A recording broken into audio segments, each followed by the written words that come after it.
네, 안녕하세요. 12강 시작하도록 하겠습니다.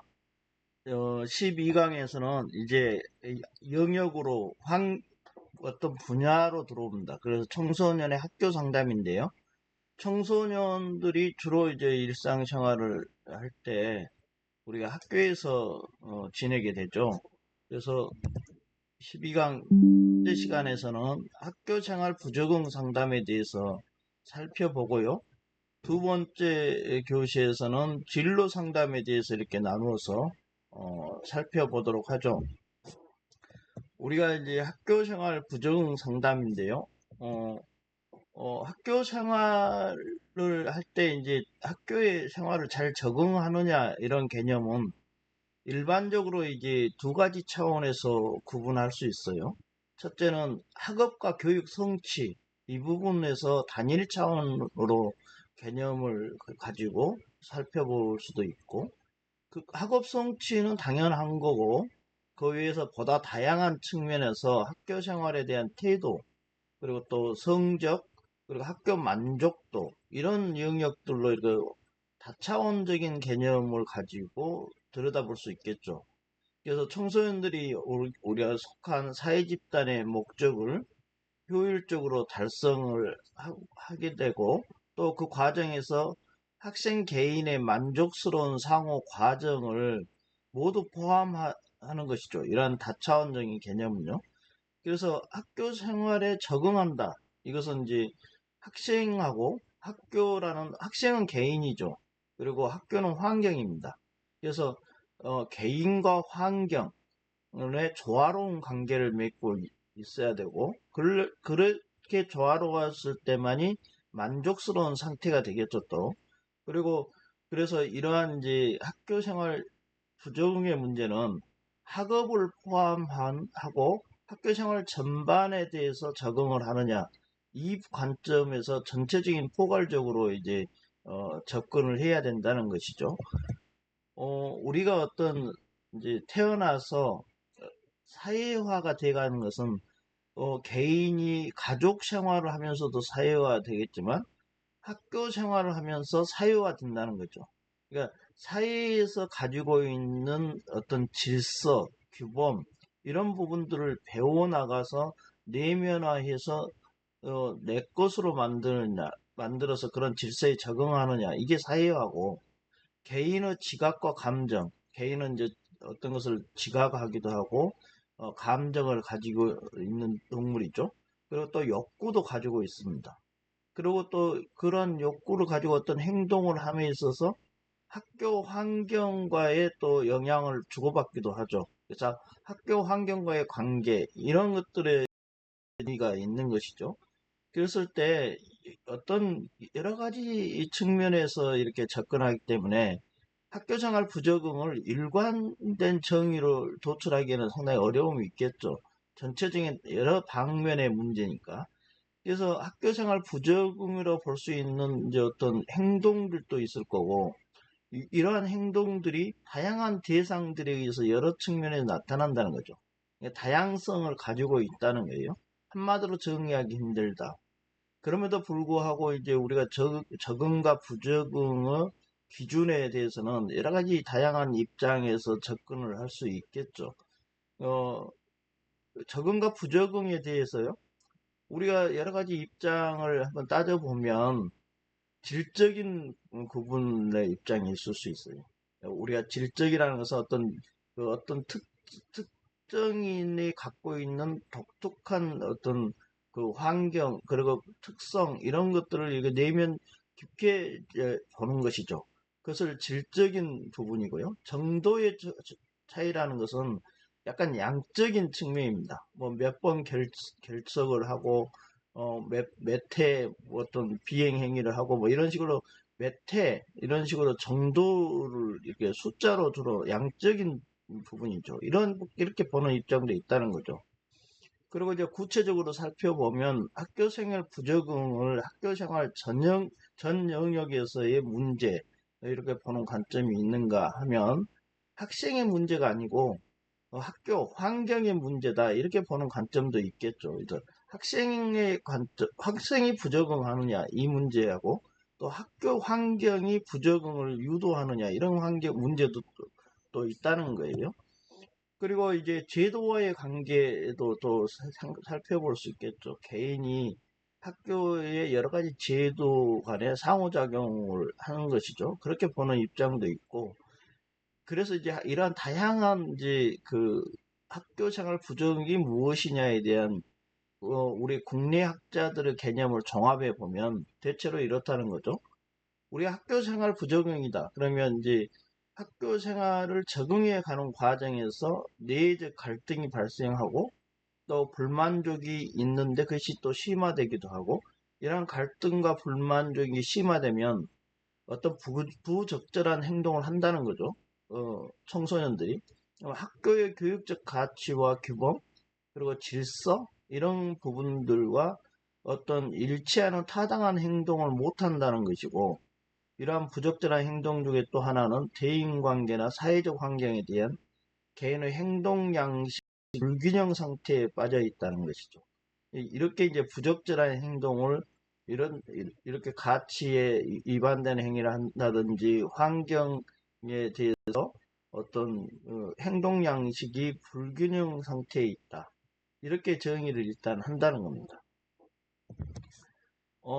학교 생활 부적응의 원인은 다양한 차원에 있겠죠. 개인 요인, 가정 요인, 학교 요인, 사회 요인 이렇게 찾아볼 수 있죠. 개인 요인으로 개인이 학업 성적이 그렇게 뛰어나지 못한다는다. 학업 태도가 나쁘다. 동기 기대들이 그렇게 낮다. 그리고 심리적 요인으로는 또 자아 존중감, 불안, 공격성, 충동성, 우울감 이런 것들이 있다는 겁니다.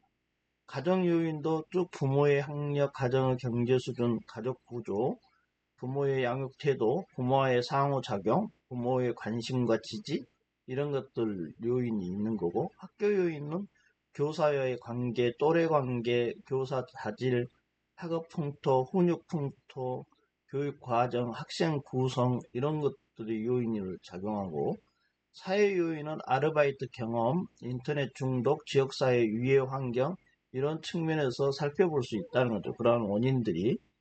그리고 이걸 구체적으로 보면 우리가 학교 생활 부적응 원인에서 개인 요인이 첫째 있는데 이게 이제 여러 가지 성별, 연령, 학업 성적, 심리적 특성 이런 것들을 쭉 개인 요인으로 들 수 있다는 겁니다. 우리가 이제 항상 얘기했지만 인간으로 태어나서 생물 심리, 사회적인 어떤 준거 틀에 의해서 발달을 쭉 해오는데 심리적인 요인이 있다는 거죠. 그래서 자아 존중감, 우울감, 불안, 공격성 이런 것들이 누구나 좀 있어요. 근데 거의 심화되어 있다는 거죠. 심하게 되면 개인적 요인이 학교 생활 부적응의 원인이 된다는 건데 특히 여러분 공격성이라는 것은 문제 행동을 바로 나타날 수 있죠. 공격성이요. 근데 자아 존중감이 낮은 청소년은 우울증, 학교 부적응, 집단 괴롭힘, 비행, 폭력, 약물 남용 여러 가지 이제 심리 사회적 부적응이 나타날 가능성이 크다는 겁니다. 그 가능성이 자아 존중감이 낮으면 그렇고 공격성 수준이 높은 청소년들이 있잖아요. 그 친구들은 이제 집중력이 떨어지고 무단 결석도 하고 다양한 문제를 일으키죠. 그래서 결국은 학교 생활에 부적응 가능성이 상당히 높겠죠. 공격적인 청소년들은요. 가정 요인도 있다는 것이죠. 그 가정 요인은 부모의 학력, 직업, 소득, 가족 형태, 가정의 사회 심리적 특성 등이 있는데 이제 우리가 여기서 좀 주의할 것은 이 자체가 어느 그 부적응 원인을 바로 직접 인과관계에 있는 건 아니라는 거예요. 다들 다 그렇지는 않죠. 그러나 대체로 이제 좀 더 영향이 크다 그렇게 보면 되고요. 빈곤 가정인 경우에는 부모가 이제 자녀 교육비 마련에 어려움이 있기도 하고 또 부정적인 양육 행동이 발생하기도 하죠.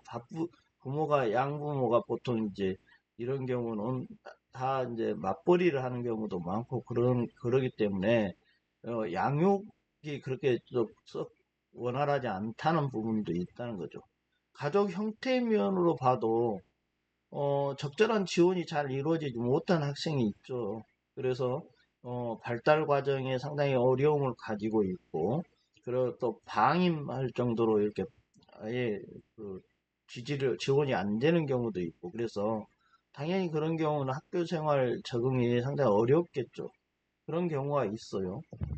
그리고 또 부모와의 관계에서 어떤 사회 심리적 요인이 상당히 많이 작용을 하는데, 학교 부적응과의 관계도 상당히 밀접하게 일어난다는 거죠.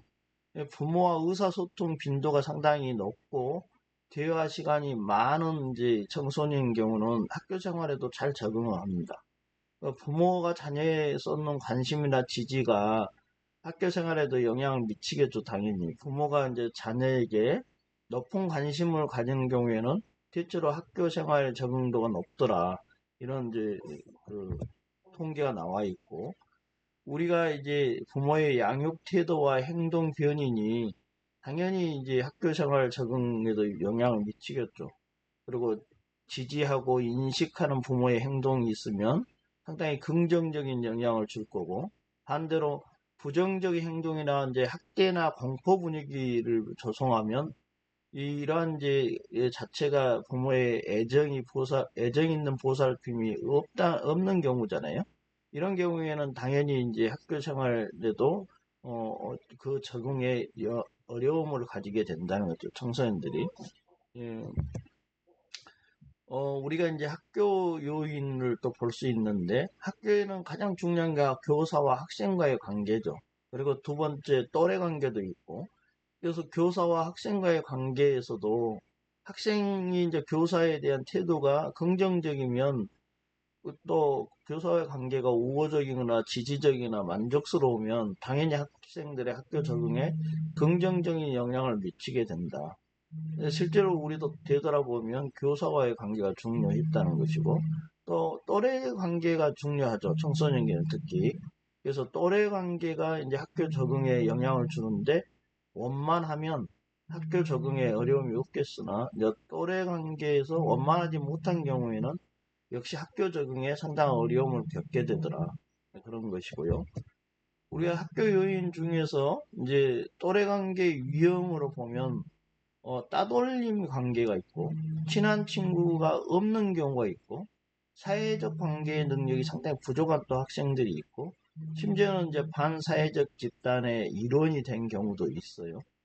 그 외에 관련된 요인으로도 이제 교사의 자질, 학교 분위기, 교육 과정, 학생 구성 등이 있었고 영향이 있는 게, 여러분 교사의 자질과 관련해서 교사가 얼마큼 헌신 정도가 있느냐, 이 부분이 이제 교사의 자질과 관련된 부분이고요.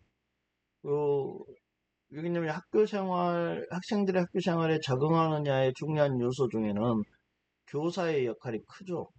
교사가 상당히 이제 애정을 갖고 학교에 헌신하고 교육에 열정을 가지고 그렇게 대한다면 많이 이제 학생들의 학교 생활 적응에도 아주 긍정적인 영향을 미치겠죠. 학교 요인 중에 이제 학교 풍토도 우리가 생각해 볼 수 있는데요. 학교 풍토를 두 가지로 나눠보면 학업 지향적 풍토가 있고 훈육적 풍토가 있다. 학교마다 약간 다르잖아요. 학업 지향적 풍토가 강한 학교가 있고 훈육적 풍토가 강한 더 학교가 있고 그렇습니다. 그래서 학교가 요구하는 학업 성취에 대한 강압, 과제, 좋은 성적을 위한 학생들의 열심히 공부하는 거, 주요 교과를 강조하는 거, 주로 뭘까요? 국영수를 강조하겠죠. 학업 지향적 풍토는. 왜 그러냐면 입시 위주 교육에서 좋은 성적을 얻으라는 압력이 강할 거고, 그럼 이게 차라리 좀 약간 학교 생활의 부적응에 좀 더 영향을 주죠. 입시 위주 교육이. 또 그런가 하면 훈육적 풍토가 강한 학교는 공정성과 효율성, 소속감, 학교 환경의 안전, 이런 부분들을 강조하는데, 이게 여기 또 지나치게 규범을 강조하다 보면 경직된 학칙을 강요하고 정당하지 못한 차별적 학칙을 또 적용하기도 하고, 그런 경우에는 이제 청소년이 부적응 현상이 나타난다는 것입니다. 그런 학교 요인들이 있고요. 교육 과정의 구성도 보면 심화 과정, 과목의 분화, 그리고 주력 교과 시수, 그 비율이 있죠. 그 정도에 따라 정도 등을 이렇게 이제 교육 과정의 구성으로 보는데, 일부 청소년들은 학업 지향적 교육 과정에 맞춰 갈 수 있지만, 또 친구, 놀이, 취미 활동을 관심에 있는 이제 이러한 친구들은, 청소년들은 학교 생활이 어렵거나 흥미를 잃게 되는 과정일 수도 있어요. 그래서 교육 과정이 단편적인 경우와 이제 수준별 수업이 없는 학교는 학교 부적응의 증가가 되는 요인이 될 수 있다 하는 것입니다.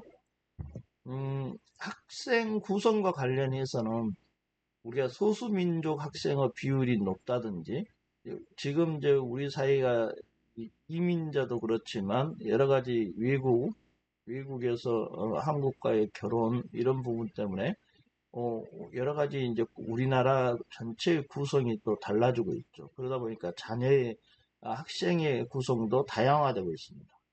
그러게 소수민족 학생의 비율이라든지 학부모 사회 경제적 지위 정도라든지 위기 학생의 비율이라든지 학생들의 학업 성취 수준이라든지 학급 크기 같은 경우가 학생 구성과 관련된 건데, 우리가 기존의 연구를 살펴보면 학급당 학생 수가 뭐 많냐 적냐, 공립이냐 사립이냐, 이러한 위험과 학교가 위치한 지역이 어디냐, 남녀공학이냐 아니냐, 평준화가 되어 있느냐 않느냐, 이런 것들이 학교 부적응과 관련된 변이다. 일종의 독립변수라는 거죠.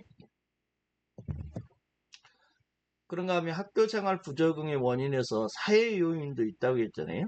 사회 요인에는 물론 학교도 환경이지만 학교뿐만 아니라 지역사회, 그리고 더 넓게는 국가, 이러한 전반적인 영역에서 살펴보면 우리가 이제 사회 요인 중에 사이버 문화, 아르바이트, 지역사회 유해성 환경, 이런 부분들이 영향을 미친다는 것입니다. 그 청소년들에게 있어서요, 사이버 문화는 신기술과 여러 정보를 접할 수 있는 긍정적인 면이 있죠. 그리고 또 갈수록 그의 범위가 넓어지고 있어요. 그리고 다양한 타인들과 접촉을 해서 사회적 기술이 습득하고 또 자아 정체감 형성에도 긍정적인 도움이 될 수 있습니다. 그런데 이제 항상 사이버상은 익명성이 강하잖아요. 그러다 보니까 이게 이제 책임을 회피하는 행동을 하게 되고, 또 반사회적이고 비도덕적 행동이 강화될 수도 있는 이런 악의 영향을 줄 수도 있어요. 왜 그러냐면 이게 사람과 사람의 대면 접촉이 아니고 사이버상의 익명성도 있고, 또 사이버상에서는 이제 그 어떤 사람에 대한 인간관계, 대인관계에 대해서 배울 수 있는 역량이 떨어지다 보니까 반사회적이고 비도덕적 행동을 강화할 수도 있다는 겁니다. 사회 요인에서 우리가 이제 청소년들이 위해성 정보나 집단에 노출될 수도 있고요. 그 사이버상에 중독될 수도 있습니다. 그래서 이러한 이제 부분은 부정적인 면이고요. 사이버 문화에 이제 지나치게 이렇게 몰입하면 학습 태도에도 매우 부정적인 영향을 주기도 하고, 또 대인관계 면에서 적대적이고 도전적인 태도를 오히려 강화시킬 수 있는 이러한 악영향을 줄 수 있다는 겁니다. 특히 인터넷에 여러분 중독된 청소년들을 보면 수업 태도가 좋지 않습니다. 그리고 교사와의 관계, 이렇게 대인관계 면에서도 원만하지 못하죠. 그러면 당연히 학교 적응에 어려움이 있을 것이죠. 그리고 청소년의 시간제 노동 문제가 아르바이트 경험 이 자체가 이제 아주 나쁜 건 아니죠. 이게 이제 아르바이트를 경험하면서 사회의 어떤 기술, 사회적 대인관계의 기술도 높아질 수 있어요. 긍정적인 측면이 있는데, 또 그런 상대적으로 이제 그 낮은 학업 성취를 하게 되고, 그러면 또 비행도 증가하는 측면도 있고, 그래서 학교 부적응을 초래하기도 한다는 거예요. 다 그렇다는 건 아니고요. 그리고 학교 주변의 사회 환경 중 위해 환경에 노출된 정도가 강하면 당연히 학교 생활에 긍정적이지는 않겠죠. 왜냐하면 그러한 이제 유혹에 빠질 수 있는 또 나이기 때문에 자주 위해 환경에 자주 노출되면 그만큼 또 취약성을 가질 수 있기 때문에 학교생활 부적응에 영향을 미친다. 이렇게 보고요. 우리가 이제 구체적인 유형으로 들어가 보면 학교생활 부적응의 유형이 있을 거 아닙니까? 그래서 이제 학자마다 이렇게 조금씩 유형이 이제 다른데 적극적 탈학교형 이렇게 이제 보고 소극적 탈학교형 이렇게 두 가지를 나눠 보면 적극적 탈학교형은 이제 자발적으로 학교를 이탈하는 겁니다. 이게 스스로 학교를 이제 그만두고 독자적인 진로로 가는 유형인데 여기에서는 부적응이라 볼 수 있느냐? 이제 기존의 학교 입장에서는 부적응 학생이다 이렇게 봤는데 이게 이제 오히려 적응의 필요 자체에서 벗어나서 아예 나는 이제 새로 다른 방식으로 이렇게 학업을 이어가겠다 이렇게 하기 때문에 이것을 뭐 기존의 부적응 개념으로는 포괄할 수 없는 유형으로 볼 수도 있어요. 소극적 탈학교형은 이제 청소년 범죄나 비행, 교칙 위반, 그리고 가정 파탄이나 경제적 어려움 등으로 자발적이진 않죠. 이건 타의에 의해서 학교를 그만두게 되는 경우를 소극적 탈학교형이다 이렇게 나누기도 했습니다. 그런가 하면 이제 잠재적 탈학교형 이런 이제 유형도 분류를 했는데 이게 준자퇴생이라 볼 수 있죠. 몸만 학교에 오는 거죠. 마음은 이미 떠나 있고 이탈하지 않는 이유는 뭘까요? 학교에 같이 어울릴 친구가 있다는 거죠.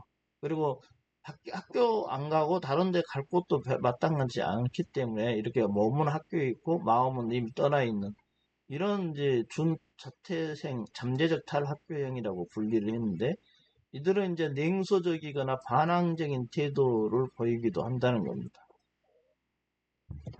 그런가 하면 이제 다른 부적응 학생의 유형으로 학교 밖에서 노는 아이들, 집으로 숨는 아이들 이렇게 이제 구분을 하기도 하는데 학교를 떠나지 않은 채 이제 대부분 학교 밖에서 놀고 또 학교에서 버틸 수 있을 만큼 버티는 학생이다 이렇게 분류하고 집으로 숨는 아이들은 아예 집권하는 거죠 집에서 그리고 학업을 중단한 청소년으로서는 이제 우울증과 왕따로 인해서 이들은 이제 학교 가기 싫어하겠죠 원강하게 싫어하고 운동형 외톨이가 된 거죠. 이런 외톨이는 가정 해체와 가족은 무관심 그리고 게임 중독의 결과나 동시에 진행되는 경우도 있죠. 어, 집에서 게임만 하기 때문에 게임 중독과 그 결과가 될 수도 있는 겁니다. 또 학교 안에서 버티는 아이들 이렇게도 나눴는데 일반계 고등학교는 이제 그 입시 공부도 하지 않은 채 이제 또 그러한 능력도 없죠. 이제 공부를 안 하니까 그리고 의지도 없는 경우인데도 학교에 계속 머물고 있는 거죠. 그리고 이제 그렇게 하다 보니까 부적응이 이제 기초학습력이 더 저하되죠. 그것이 아주 구조화되고 그러한 이제 교육 방식에도 영향을 있다는 거고 학교의 교육 기능이 아예 상실되는 것으로 봐야 되는 거죠. 이런 경우에는. 그리고 또 다른 유형으로는 이제 정신적, 정서적 문제가 있는 학생들이 학교 안에서 버틴다는 거죠. 이때는 학습 장애나 이제 대인관계 장애로 인해서 기본적으로 학교 생활이 힘들어진 경우가 있죠. 그리고 이들은 보통 등교는 하고 보통 수업을 피하고 보건실에 누워 있거나 도서관에서 혼자 지내면서 시간을 흘러가기만을 기다리고 있는 이런 유형들이 있다는 겁니다. 그래서 학교 안에서 버티는 아이들의 유형이었고요. 유지 부적응이라고 이제 하는 또 유형이 있는데 이 학교 내에서 교육 목표, 철학, 내용, 방법, 규칙 이런 것들을 위반하면서 등교하는 경우죠. 이런 경우는 보통 복장이 불량하거나 용모가 불량하고 흡연, 집단 따돌림을 주도하기도 하고 그래서 청소년 비행, 일탈을 동반하기도 합니다. 이렇게. 그리고 개인의 지적 능력이 저하되어 있고 신체 기능이 약화되는 것서 소극적으로 수업에 참여하는 경우도 있다는 거죠. 학습 부진의 이제 예들이 이런 경우가 있다는 것입니다. 분리 부적응도 또 있습니다. 그 학교 내에서 교육 목표, 철학, 내용, 방법, 규칙 등이 이제 자신의 욕구에 미치지 못한다. 이럴 때는 이제 학교를 떠나는 경우죠. 그래서 검정고시를 보거나 홈스쿨링 하거나 대양 교육을 지향하고 있는 거죠. 그런가 하면 이제 신체적 기능이 약화되거나 지적 능력이 저하로 학교를 떠나는 경우가 있죠. 이런 경우에도 뭐 방문 학습을 한다든지 홈스쿨링을 한다든지 개별 학습을 선택해서 하는 경우가 있죠. 그런가 하면 아예 부적절한 교우 관계, 집단 따돌림, 학교 폭력 등으로 학교를 떠나면 보통 이제 전학을 하죠. 그리고 홈스쿨링 하기도 하고 대안 교육을 하기도 합니다.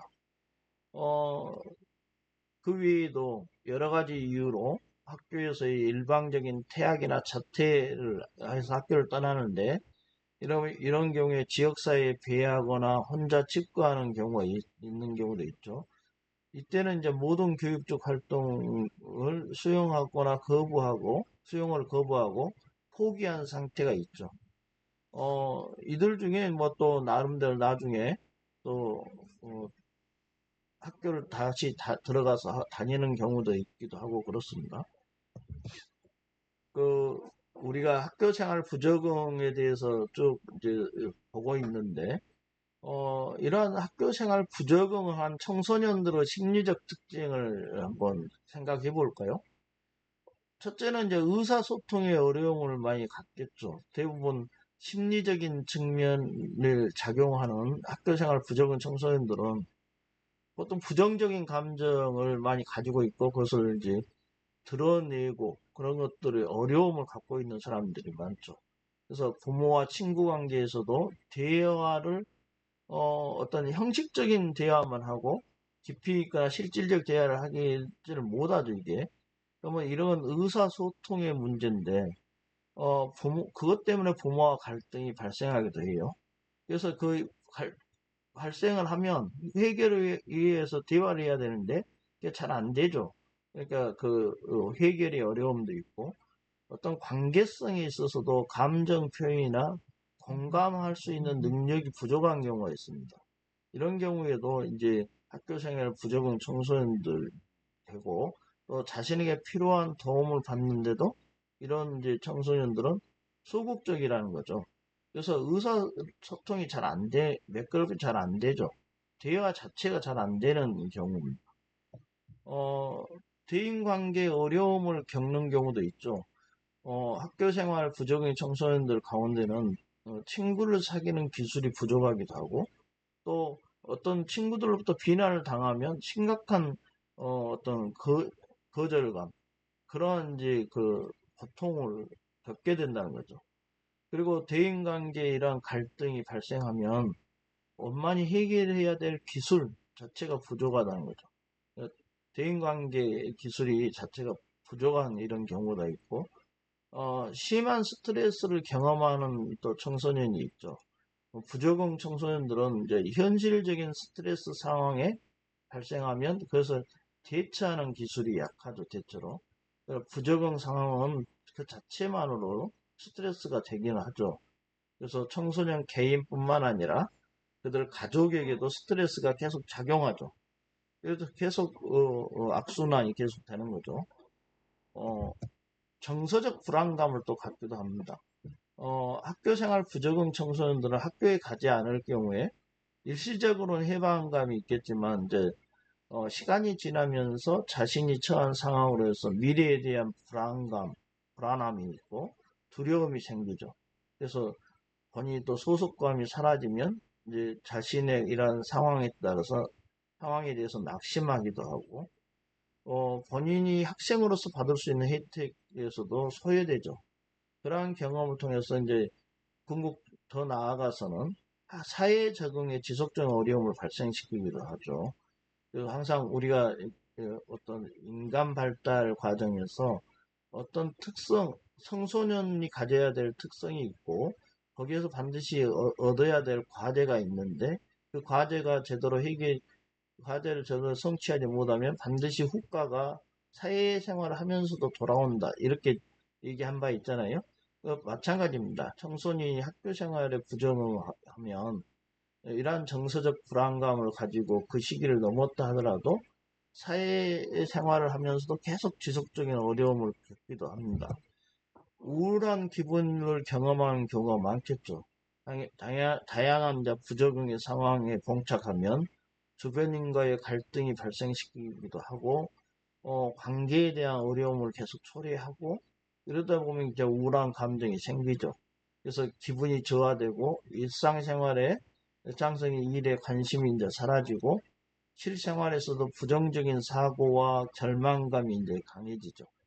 이로 인해서 이제 짜증과 예민함, 그리고 지나친 감정 기복을 갖게 되고, 이러한 경험은 우울감이 이제 심해지면서, 심지어는 자살 충동이나 자살 시도까지 한 적이 많이 있죠.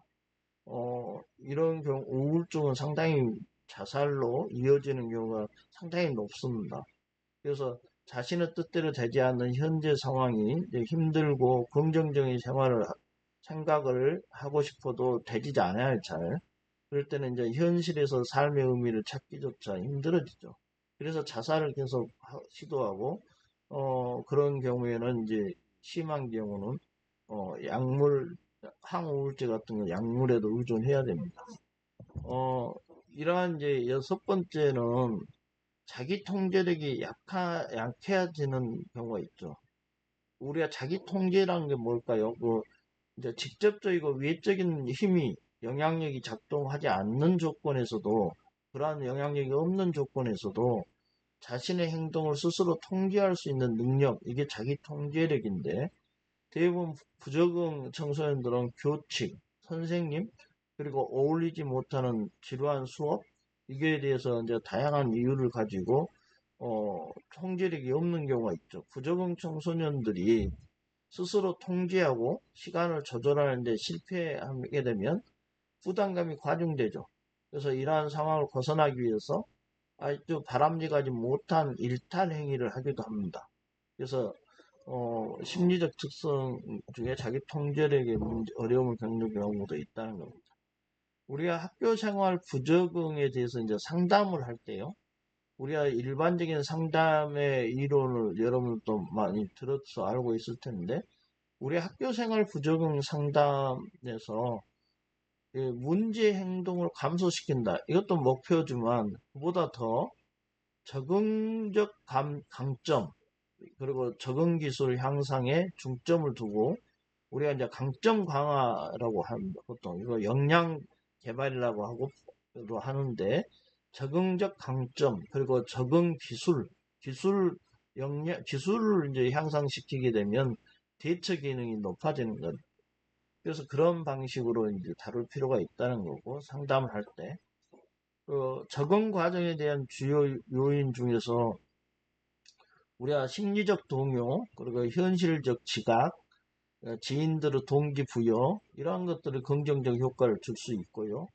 또 청소년 스스로 시간 관리를 하고 생활 습관을 변화시키고 올바른 친구 관계를 형성하고 비행을 중지하고 인생의 목표 설정을 하는 게 이제 이러한 것들을 도와주는 것이 중요하다.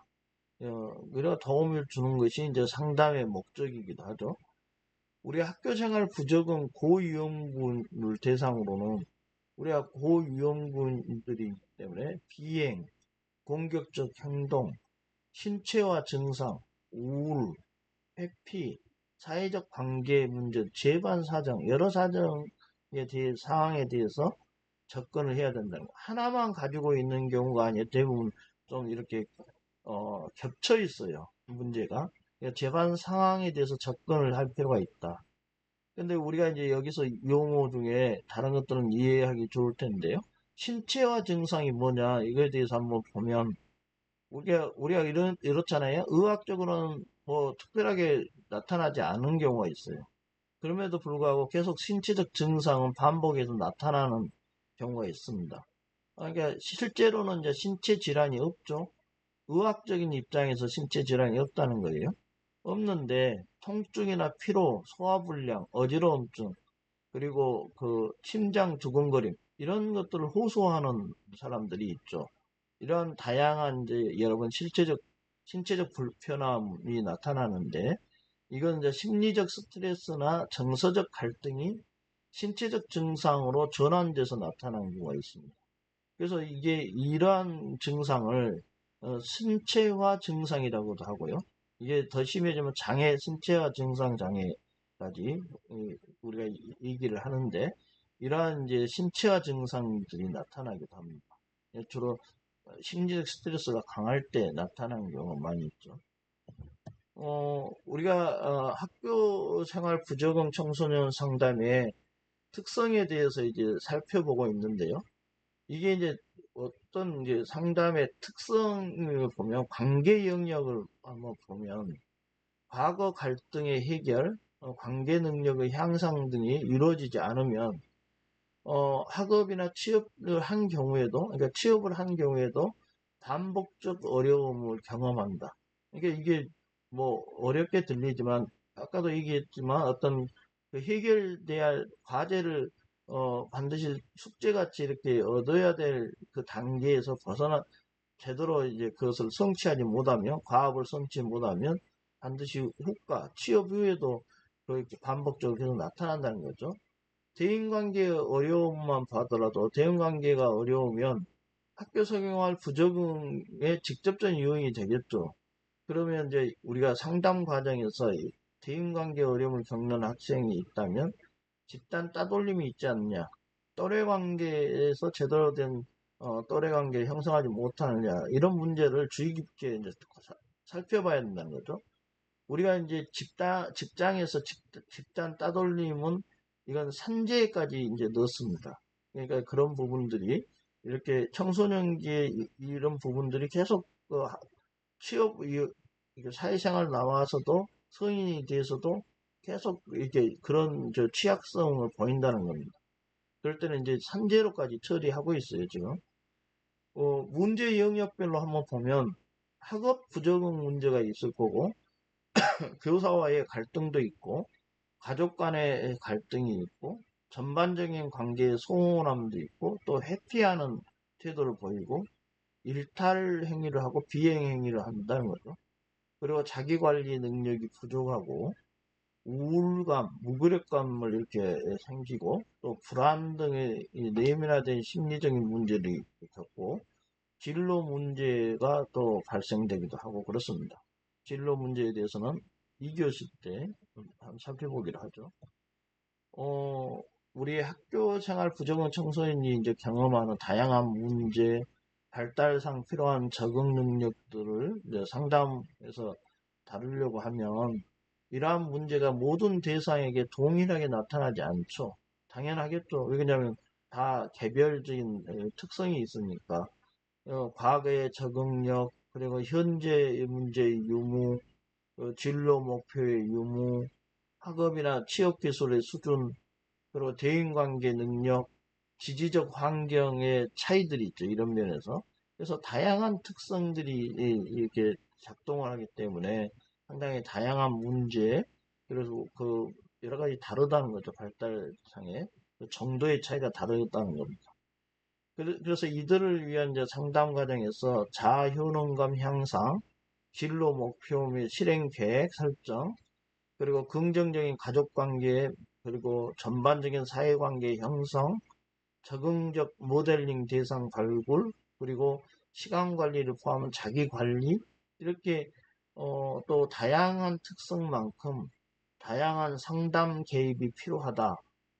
이런 경우에 이렇게 다양하게 상담 개입도 해야 된다는 겁니다.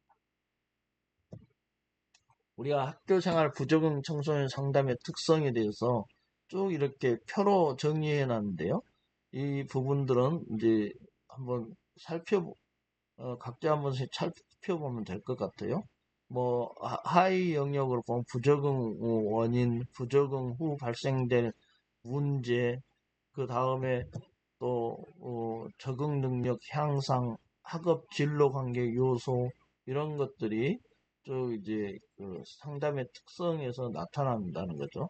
그래서 이렇게 단계별로 이렇게 보는데, 이 부분은 이제 쭉 한번 살펴보기로 하고요. 어, 우리가 이제 상담 내용을 구체적으로 한번 살펴볼까요? 무기력이 있었습니다. 무기력의 학생 청소년을 예를 들어 상담을 하게 되면 개입 내용이 어떻게 해야 될까요? 우리가 이제 무기력 관련 요인을 통찰하게 하는 거, 항상 이제 상담에서 목표를 두는 것을 일단 통찰하게 하는 거죠. 깨우치게 하는 겁니다. 그 요인이 있다는 거. 그래서 분명히 또 하기 위해서는 상담자는 청소년과 내담자하고 청소년인 내담자와 함께 항상 함께 우울한 감정을 공유할 필요가 있죠. 그리고 기분 전환적인 활동을 참여하도록 권고를 해야죠. 이제 그래서 하루에 한 개씩 이제 자신에 대한 긍정적인 확신을 적어보도록 하는 겁니다. 그걸 이제 하나의 과제로 내주는 거죠.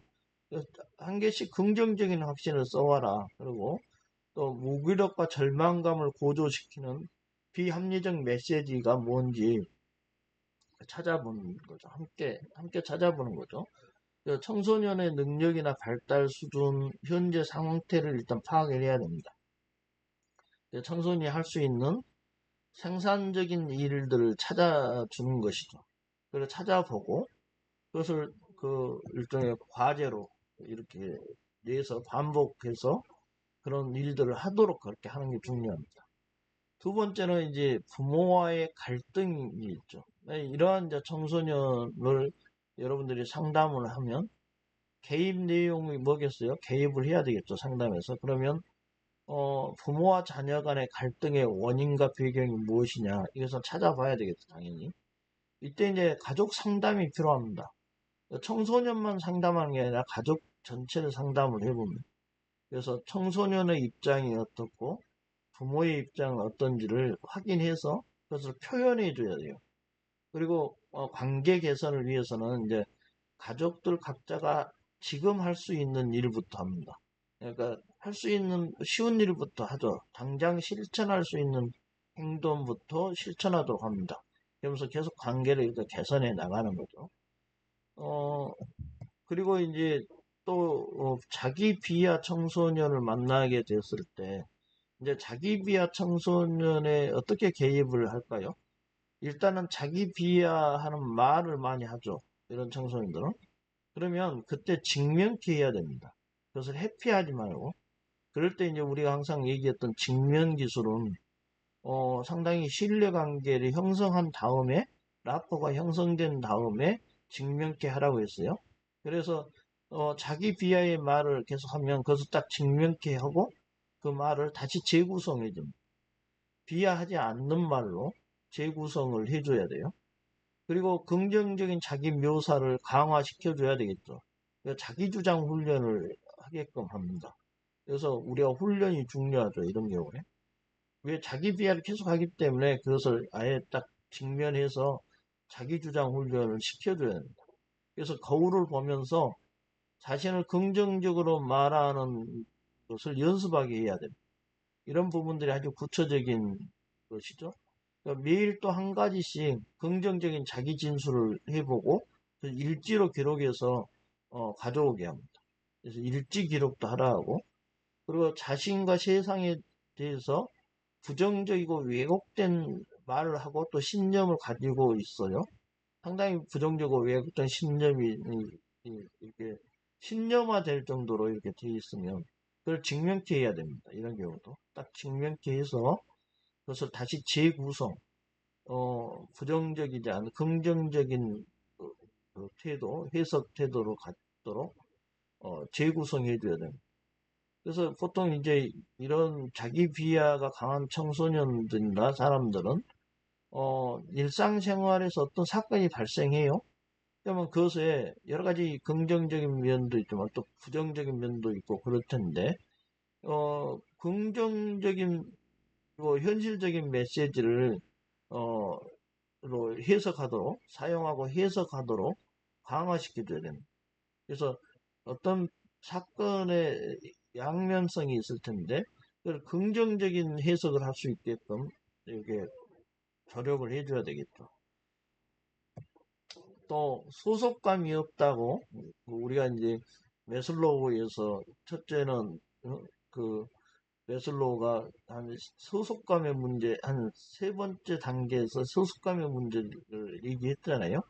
그래서 소속감이 없다고 하는 청소년들을 만나면 개입 내용이 어떻게 될까요?